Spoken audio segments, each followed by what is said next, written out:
Hoy día toca hablar acerca de los gases, de la química de los gases presentes en el cuerpo humano, cómo afecta esto al cuerpo humano. Por lo tanto, vamos a ver una breve descripción de lo que son los gases, las leyes de los gases, los principios en los cuales se basa el estudio del comportamiento de las sustancias gaseosas y las consecuencias que tiene esto, o algunas de las consecuencias, algunos ejemplos que tiene esto el cuerpo humano a nivel fisiológico, o bien como tratamiento para ello. ¿Sí? Partir de hablando un poco sobre los gases. Resulta que los gases es uno de los tres estados de la materia, sólido, líquido, gas, en los cuales los gases son el estado más desagregado de la materia, es decir, son el estado más separado, en donde las interacciones son mínimas y por lo tanto andan en constante movimiento. Al estar separadas las partículas unas con otras, impide que la interacción de estas sea muy grande. Es así como al estar en constante movimiento tienen la propiedad o la particularidad de poder ocupar todo el volumen del recipiente que los contiene. Es decir, como difunden y pueden expandirse fácilmente, a lo largo pueden abarcar fácilmente el espacio, logran ocupar el volumen de este espacio. ¿Sí? Son los gases, sean un sistema cerrado, un sistema abierto, en el cual uno puede controlar variables, siempre va a estar definido por la temperatura, la presión, el volumen que contenga y la cantidad de moles, entendiendo la cantidad de moles como la cantidad de gas que se está introduciendo en su interior o al interior de este recipiente, al interior de este sistema, del espacio en el cual estemos trabajando. ¿Sí?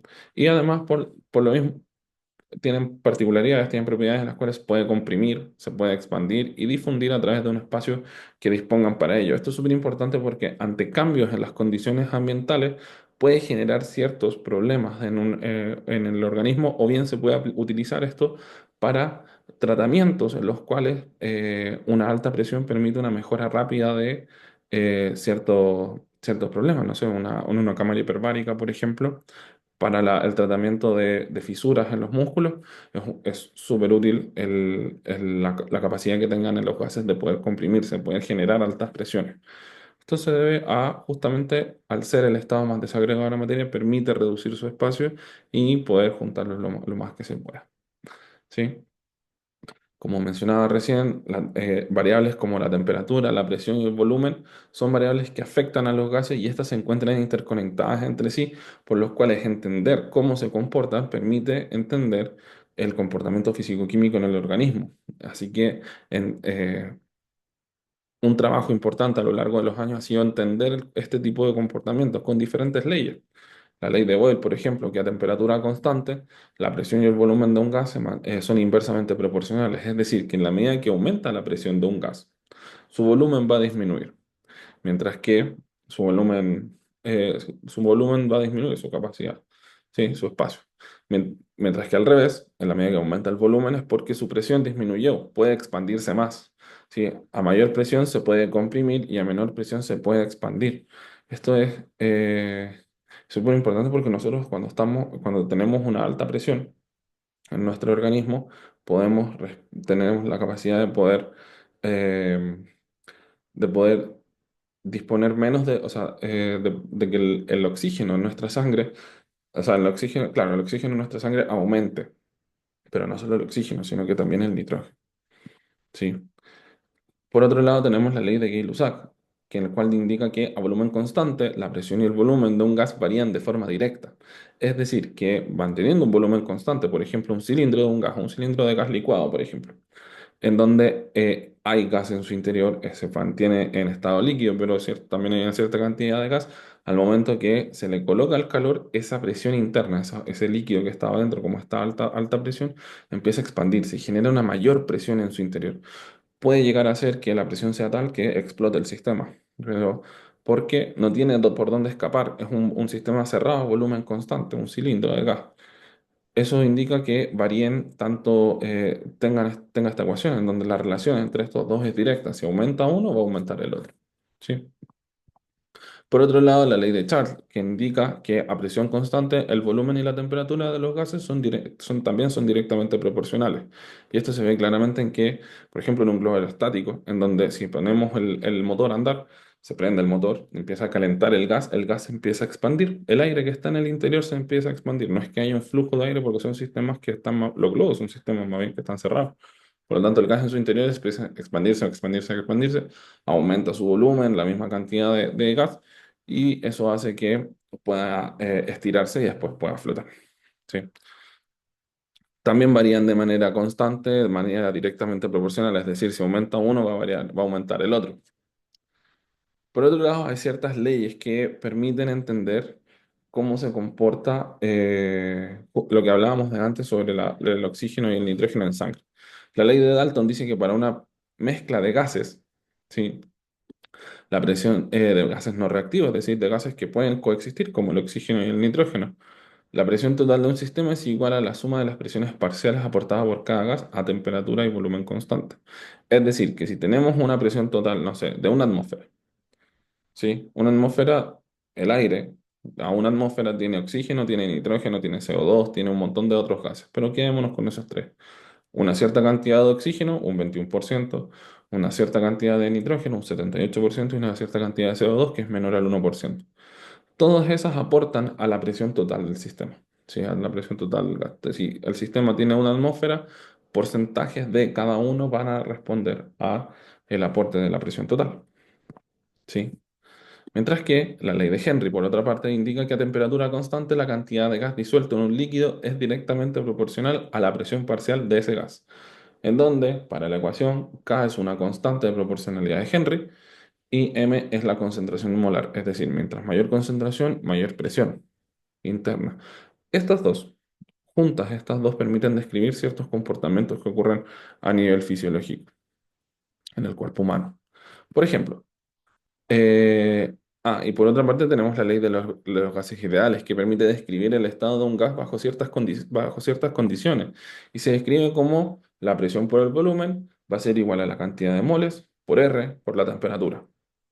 ¿Sí? En donde P y V, presión y volumen, están en atmósferas y volumen en litros, mientras que todo lo demás está en moles y temperatura, donde está en temperatura en grados Kelvin, es decir, a la cantidad de grados Celsius que puedan haber, no sé si ahora hay 25 grados Celsius, 25 más 273 nos determina la temperatura en grados Kelvin.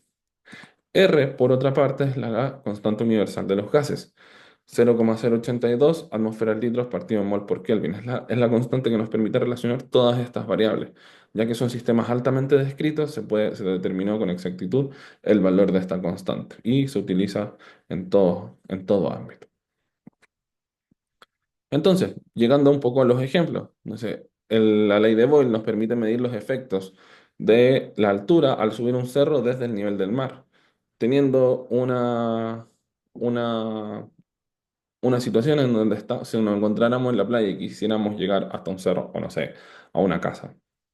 Hacemos un viaje largo y resulta que tenemos que subir desde cero hasta 1000 metros de altura.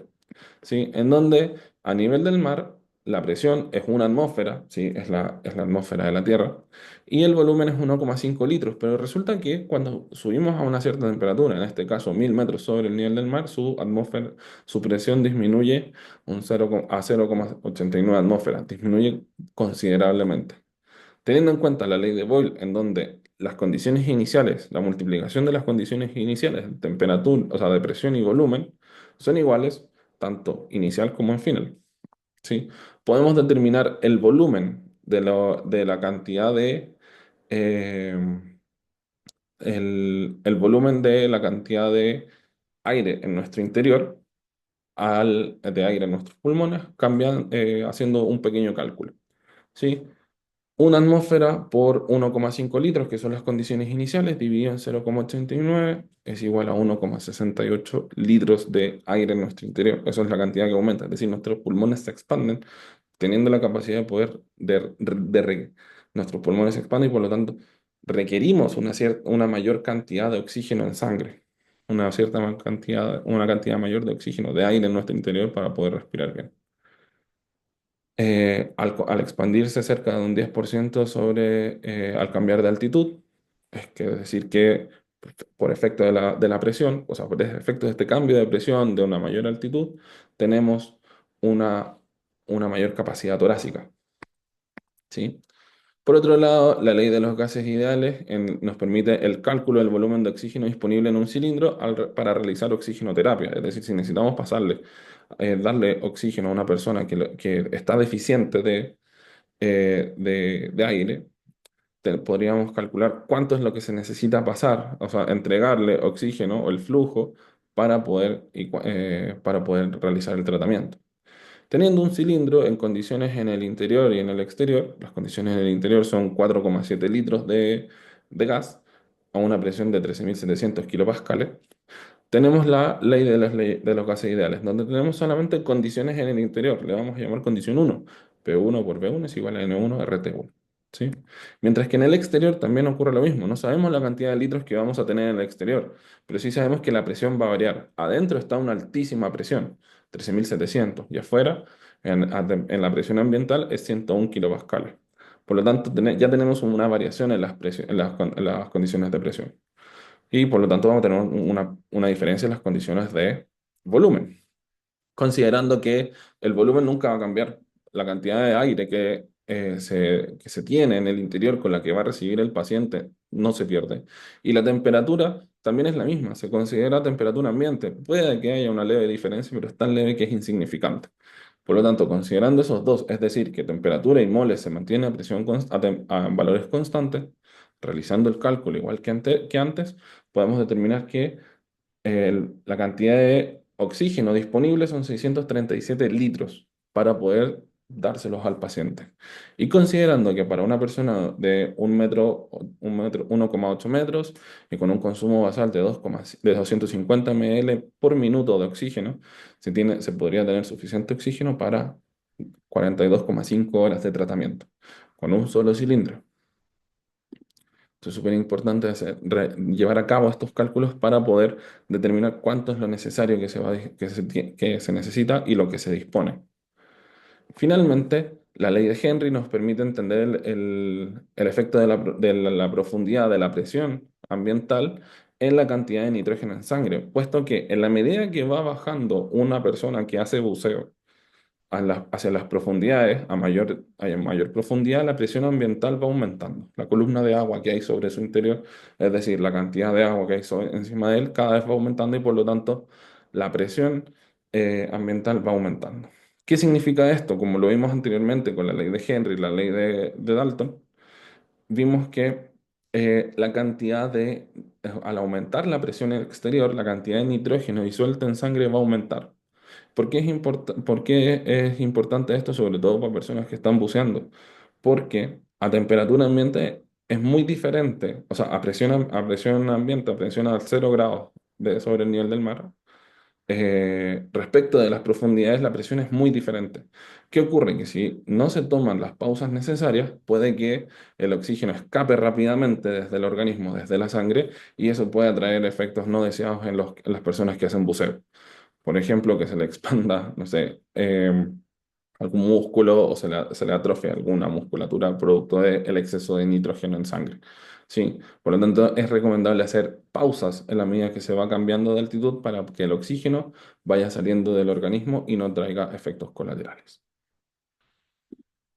Eso sería.